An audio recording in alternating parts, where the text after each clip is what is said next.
फिलहाल हम गांव ढिगावा और भिवानी के अंदर जो गांव है लिचमन ढाणी, जो कि मनीषा का गांव है, और मनीषा के गांव में फिलहाल हम लाइव तस्वीर के माध्यम से बताना चाहें कि मौके पर ही मौजूद है। फिलहाल यहाँ पर ग्रामीण बैठे हैं और ग्रामीणों ने जो है लिचमन ढाणी का जो रास्ता है बिल्कुल जाम किया है। यहाँ पर एक बार कैमरा में एक बार चारों तरफ घुमाकर दिखा दीजिए, क्योंकि यहाँ पर चारों तरफ देख पा रहे हैं यहाँ के गाँव के जितने भी लोग हैं आसपास के, सब यहाँ पर इकट्ठा हैं और इनका इकट्ठा होने का आखिर कारण क्या है, उन सभी बातों पर चर्चा करेंगे। फिलहाल हमारे साथ यहाँ के जो ग्रामीण है आसपास के सभी यहाँ पर बैठे हैं, उनसे बातचीत करने का पूरा प्रयास करते हैं। तो सर, नाम बताइए क्या है पहले? भाई नाम अनिल है, बाकी इसी कोई बात को नहीं भाई, जो बात करनी है बहन खातर, हम पब्लिसिटी खातर को नहीं, वो बात कर लो भाई। हम आपसे ये जानना चाहते हैं कि भाई जो कल पोस्टमार्टम की जो रिपोर्ट आई थी उससे क्या लोग संतुष्ट नहीं है? आज फिर से रोड पर आ रहे हैं, क्योंकि रात को जो रिपोर्ट आई थी उससे कहा गया था कि भाई मनीषा के पेरेंट्स भी संतुष्ट हैं और जो है सारे लोग प्रसन्न थे। उसके बाद जो है 1 बजे के आसपास जो है धरना स्थल पर से जो है लोग भी उठकर चले गए थे, जो कमेटी थी वो भी चली गई थी। इस बारे में क्या विचार? भाई सबसे पहले तो मैं, जो एक खबर चलाई जा रही है कि मनीषा के पिता के बारे में, तो मैं एक बात क्लियर कर देना चाहता हूं कि उसके पिताजी को रात को प्रशासन के द्वारा उठा के ले जाया गया था और दबाव में जो भी बातें कहवाई गई हैं वो प्रशासन के द्वारा दबाव में कहलाई गई है। और रही बात जो कमेटी की है, कमेटी ने तो सबको स्पष्ट दिख रहा है कि धरना ही बेच दिया। और रही बात पोस्टमार्टम रिपोर्ट की, तो जब भिवानी में पहली बार पोस्टमार्टम हुआ था तो उस समय स्पष्ट तौर पे कहा गया था कि बहन की जो हत्या की गई है वो तेजधार हथियार से काट करके की गई है। तो एक बात बताइए, अगर 4 दिन के बाद वो पोस्टमार्टम रिपोर्ट रोज तक जाते जाते कैसे बदल गई? क्योंकि सरकार को अल्टीमेटम दे रखा था और लगातार लोगों की भावनाएं इस आंदोलन के साथ जुड़ती जा रही थी और सरकार की कहीं ना कहीं किरकिरी हो रही थी। उस किरकिरी को बचाने के लिए सरकार ने हमारी बहन जो कि 11 तारीख को जो मरी थी उसको प्रशासन ने दोबारा से मार दिया। क्योंकि एक बार तो उन दरिंदों ने मार दिया, एक बार इनके साथ नाइंसाफी करके और इस प्रशासन ने दोबारा मार दिया। एक बात, शायद दुनिया का ये पहला केस होगा जिसमें गला काट करके आत्महत्या हुई है। आप कोई भी आदमी एक बार सोच करके देखिए, गला काट करके आत्महत्या तो किसी प्रकार भी नहीं हो सकती। और मैं तो एक साथी जो यहाँ पे बोल भी रहा था कि मैं तैयार हूँ सुसाइड करने के लिए, और उसके बाद मेरे शव को वहाँ पे रख के और वो हालत करवा के दिखा दीजिए, मैं मान लूँगा कि प्रशासन सही कह रहा है। ये तो सरासर नाइंसाफी हो रही है लोगों के साथ। देखिए, पोस्टमार्टम जो रिपोर्ट आई उसमें साफ तौर पर दिखाया गया है कि जो फेस था उनको कुत्तों के द्वारा काटा गया था या किसी जानवर के द्वारा काटा गया था। अगर बात करें तो जो उनके ऑर्गन्स वगैरह हैं वो भी, तो उन्होंने दवाई वगैरह ली थी, वो भी चीज़ बताई जा रही है रिपोर्ट के अंदर।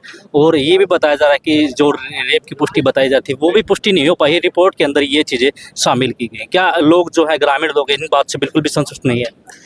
पहली बात तो बिल्कुल भी संतुष्ट नहीं है। दूसरी बात, उस चेहरे को आप अगर एक बार जूम करके अच्छी तरह से देखोगे तो आपको भी स्पष्ट हो जाएगा कि उस चेहरे को जलाया गया है। आप मेरे को एक बात बताइए, अगर कोई कुत्ता या कोई भी किसी भी उसको खाएगा तो उसको ये तो है नहीं कि वो बिल्कुल समझदारी से खाएगा।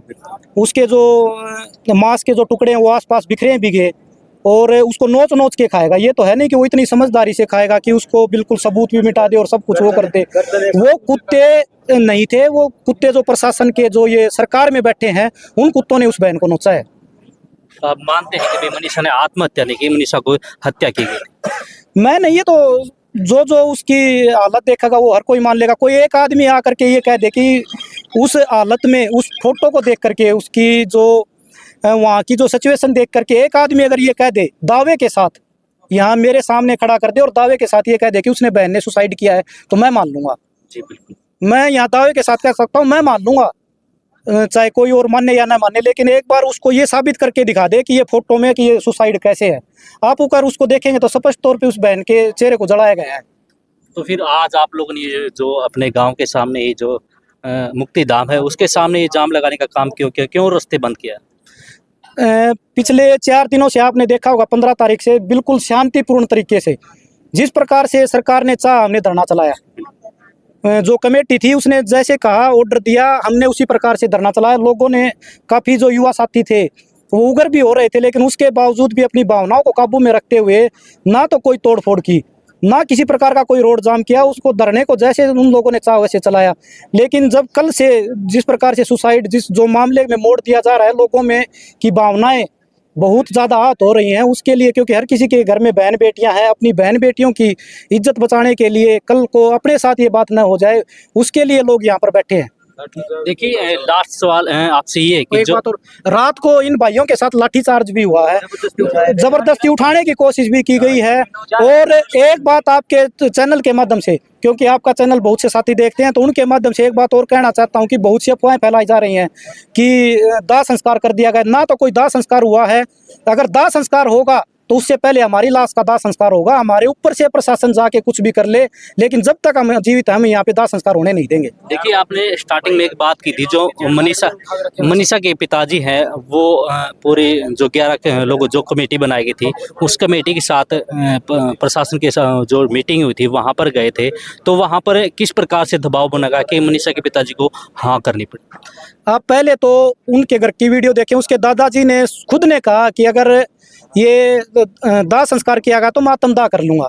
उसके बाद प्रशासन ने यहाँ पे, क्योंकि लोग डिगावा में धरने पे मौजूद थे, यहाँ पे लोग कम थे, तो पीछे से प्रशासन ने उसको पिताजी को उठा करके और रेस्ट हाउस में लेके गए हैं। उसके बाद एक बात बताओ भैया, आपको अगर प्रशासन उठा ले, आपसे कुछ भी उगड़वा सकता है। तो उसको प्रशासन ने बिल्कुल पूरी तरह से दबाव बना करके बयान दिवाया गया उसके पापा से। हो सकता है अभी बात हुई है, थोड़ी देर में उसके पापा यहाँ धरना स्थल पर भी आ जाएंगे। आप उनसे बात भी जो क्लियर है वो पूछ लीजिएगा। तो क्या अब मनीषा के पिताजी इस बात से संतुष्ट हैं? नहीं है क्या अभी मनीषा की जो है आत्महत्या की थी या हत्या की थी, संतुष्ट है? बिल्कुल नहीं, पूरा परिवार ही संतुष्ट नहीं है इस बात से तो कि उसने सुसाइड किया है। ना समाज संतुष्ट है। और एक बात और बता दूं, वो बेटी एक उस पिता की बेटी नहीं है, वो पूरे समाज की बेटी है।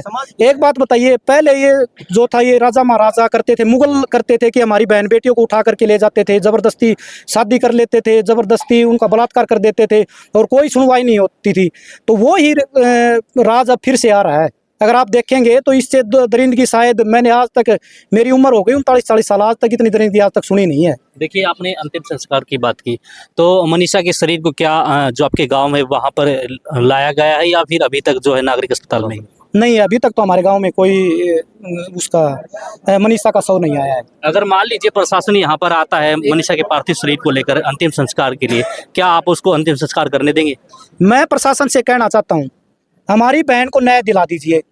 जिस समय हमारी बहन को न्याय मिल जाएगा, हम खुद जा करके प्रशासन से, चाहे वो भिवानी हो हमारी बहन का पार्थिव शरीर, वो चाहे रोहतक हो, हम खुद जा करके लेके आएंगे और उसका अंतिम संस्कार कर देंगे। लेकिन उससे पहले हमें इंसाफ चाहिए।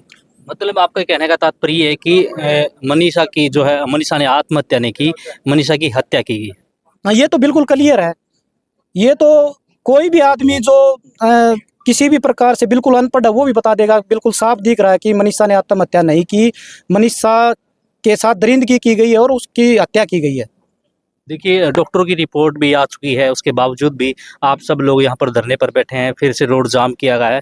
तो बिल्कुल भी जो है आसपास के लोग संतुष्ट नहीं इस बात को मानने के लिए कि मनीषा ने आत्महत्या की थी। भाई, अगर प्रशासन और सरकार जिसके हाथ में होती है ना, वो कुछ भी करवा सकता है। हम दोनों भाई यहाँ पर बैठे हैं और ये और भाई भी बैठे हैं।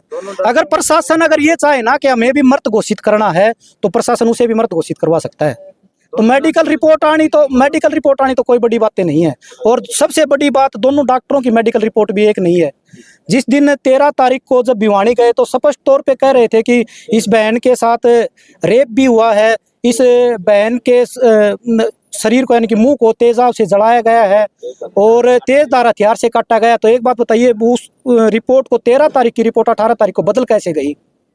इस चीज में बहुत बड़ी साजिश है और ये सरकार और प्रशासन जो चाहता है वो हो सकता है। देखिए